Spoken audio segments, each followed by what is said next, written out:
नगर निगम सोलन में मेयर और deputy mayor चुनाव के बाद सियासी बयानबाजी तेज हो गई है। कांग्रेस के पूर्व प्रदेश प्रवक्ता अमन सेठी ने भाजपा नेताओं के आरोपों का जवाब देते हुए कहा कि खरीद फरोख्त और जोड़ तोड़ की राजनीति भाजपा की पुरानी कार्यशैली रही है, जबकि कांग्रेस हमेशा जनादेश का सम्मान करती आई है। अमन सेठी ने कहा कि भाजपा द्वारा कांग्रेस पर पार्षदों को प्रभावित करने के आरोप लगाए जा रहे निराधार है।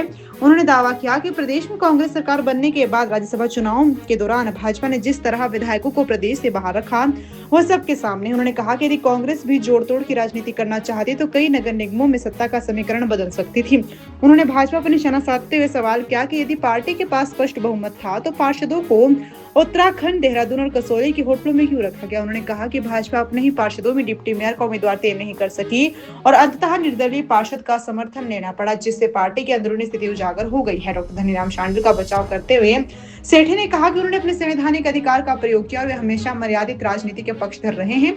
उन्होंने भाजपा प्रदेश अध्यक्ष डॉक्टर राजीव बिंदल से भी सवाल किया कि दूसरों से इस्तीफे की मांग करने से पहले वे अपने पुराने इस्तीफे पर जनता को जवाब दें। सेठी ने दावा किया कि भाजपा के भीतर नेतृत्व और एकजुटता का अभाव है, जो हालिया घटनाक्रम से स्पष्ट हो चुका है। देखिए, जो खरीद फरोख्त की राजनीति है वो भाजपा बेखूबी से जानती है और करना भी जानती है और करती भी है और करती आई भी है, जिसका उदाहरण जब नई नई कांग्रेस की सरकार हिमाचल प्रदेश में बनी, उसके बाद जो 6 एमएलए हेलीकॉप्टर में बैठाकर ले जाए गए, सरकार तोड़ने की कोशिश की गई। सांसद, राज्यसभा के सांसद का जब चुनाव था तब जो एमएलए तोड़ने की कोशिश करी और यहाँ से हेलीकॉप्टर में बिठा के उत्तराखंड, हरियाणा, राजस्थान कहाँ उनको घुमाया गया, वो भाजपा का पुराना एक ये स्टाइल है और ये करती है जोड़ तोड़ की राजनीति, और इसमें माहिर है भाजपा। अगर कांग्रेस ने जोड़ तोड़ की राजनीति करनी होती तो वो फिर तीनों मंडी, धर्मशाला और सोलन के तीनों नगर निगम के चुनावों में करती। कांग्रेस कभी जोड़ तोड़ की राजनीति में नहीं पड़ती। कांग्रेस ने हमेशा जनता के मैंडेट का सम्मान किया है और जनता के मैंडेट को हमेशा कबूल किया है। डर तो भाजपा में था। बिंदल जी अपने पार्षदों को छुपा छुपा के घूमते रहे। कभी सुनने में आया कि उत्तराखंड ले गए, देहरादून ले गए, कभी कसौली के होटलों में छुपा रहे। किस बात का छुपा रहे? अरे समझ तो ये नहीं आया कि अगर आपके पास 10 की मेजोरिटी थी तो आपने 11वां इंडिपेंडेंट आपने क्यों बनाया?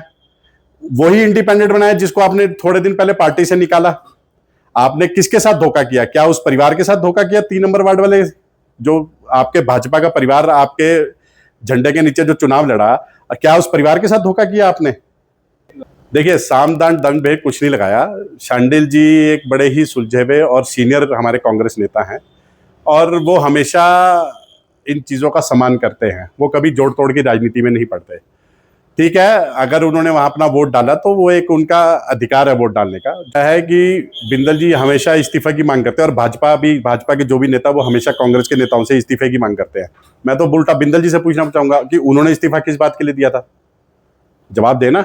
और दूसरी बात यह है कि कांग्रेस हमेशा मैंडेट, जो जनता का मैंडेट है, हमारे शांडिल जी बहुत सुलझे हुए नेता है और बहुत सीनियर लीडर है हमारी पार्टी के, और आप उनका इस्तीफा मांगने से पहले जनता को तो खुद जवाब देना कि आपने क्यों इस्तीफा दिया था। दूसरी बात यह है कि आपके पास बहुमत होने के बाद भी आप निर्दलीय को, मतलब कि आप कुर्सी के लिए, कहने का मतलब यह है कि भाजपा कुर्सी के लिए कुछ भी किसी भी हद तक जा सकती है। जिस शख्स को आप पार्टी से महीना पहले निकाल रहे हैं, उस पार्टी को, उसको आप बाईपास करके अपने नेताओं को, फूट तो आपके भाजपा के पार्षदों में है ना। आपको क्या आपके पार्षदों में कोई डिप्टी मेयर लाइक कोई कैंडिडेट नहीं मिला? आपको कैंडिडेट नहीं मिला डिप्टी मेयर लाइक, जो आप निर्दलीय को आप डिप्टी मेयर बना रहे हैं? फूट तो इसका मतलब आपके पार्षदों के बीच में, आपके खुद की उसमें पार्टी में फूट है। आप दूसरों से क्या इस्तीफा में? इस्तीफा तो आप दें जाके, पार्टी में तो जवाबदेही आप है ना। और दूसरी सबसे बड़ी बात है कि खुद के पास मेजोरिटी होने के बावजूद भी अपने पार्षदों में कोई गुणवत्ता वाला डिप्टी मेयर नहीं मिला जो निर्दलीय को आप डिप्टी मेयर बनाने। तो ऐसा नेतृत्व किस काम का? आप खुद जाके इस्तीफा देना। सबसे पहले क्या करना है ऐसे नेतृत्व का? पार्टी खुद देखे, आपकी पार्टी का, आपके अंदरूनी मामला आप देखे आपकी पार्टी की, आप जाएं, दे आप इस्तीफा जाकर।